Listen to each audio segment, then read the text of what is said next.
In the village of Ori, there was a woman everyone feared not because she was strong, but because she never allowed anyone to speak twice in her house. Her name was Mama Obi. She was a widow, respected outside, feared inside. People said she kept her home in order, but those who knew the truth understood it differently. In Mama Obi's house, order meant silence, and silence meant fear. And into that house came a young bride named Adaeze. Adaeze was not loud, not stubborn, not rebellious. She was simply quiet, too quiet. From the very first day she stepped into the compound, Mama Obi decided something without saying it out loud. This girl will learn her place, and she began to teach her. Not with words of guidance, but with words of punishment. "Wake up before the rooster or sleep outside," Mama Obi would say. "If you cook it wrong, you eat it raw. If you talk back, you will regret your marriage." And Adaeze would only nod. Every time. No argument, no protest, no tears in public. Just silence.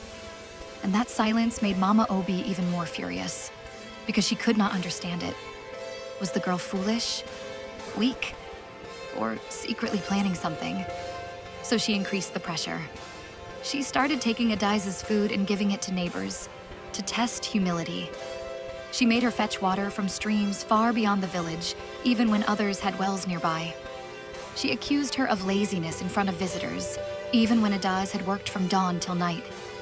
But Adaeze never defended herself. Not once. Even her husband, Obi, began to believe his mother's version of events. Because silence, when misunderstood, can look like guilt. And Adaeze was left alone in a house where even truth had no voice. But what Mama Obi didn't know was this. Adaeze was not just enduring. She was observing every insult, every accusation, every injustice. She remembered. And quietly, she began to record everything in her mind like a book no one else could see. Because Adaeze had learned something early in life. A loud enemy exposes themselves quickly, but a silent one survives long enough to see the ending. One day, news came to the village that the king's messengers would be visiting households to select families worthy of royal assistance and land blessings. Every home prepared. But Mama Obi saw it as destiny, finally arriving at her doorstep. "This is my time," she said proudly. "I have suffered enough to deserve honor." She scrubbed the compound, polished her reputation, and even rehearsed how she would present herself as a virtuous mother and peaceful homekeeper. And as always, Adaeze was ordered to do everything. Clean, cook, carry, smile, silently. When the royal messengers arrived, the whole village gathered. Drums echoed, people whispered, expectations rose. House after house was visited. Until finally, they arrived at Mama Obi's compound. She greeted them with exaggerated respect. "Welcome, noble ones. This house is blessed because I rule it with wisdom." She pointed proudly at Adaeze. "This is my daughter-in-law. She is quiet and obedient. A good woman learns silence." The messengers listened carefully. Then one of them turned to Adaeze and asked a simple question. "Tell us about this home." Mama Obi smiled confidently, because she believed Adaeze would remain silent as always. But this time, she was wrong. Adaeze stepped forward, slowly, calmly, and the compound, for the first time in years, heard her voice clearly. "I will speak." The air changed immediately. Even Mama Obi's smile stiffened, because silence breaking after years does not sound ordinary. It sounds like truth arriving late, but fully awake. Adaeze began, not with emotion, not with insults, but with facts. She described the household as it truly was, how she alone carried the burden of labor, how food was taken from her unfairly, how accusations were made without evidence, how reputation outside the home did not match reality inside it. She did not exaggerate. She did not beg. She simply revealed what had always been hidden behind silence. The messengers did not interrupt. They watched. They listened. And the more Adaeze spoke, the quieter Mama Obi became.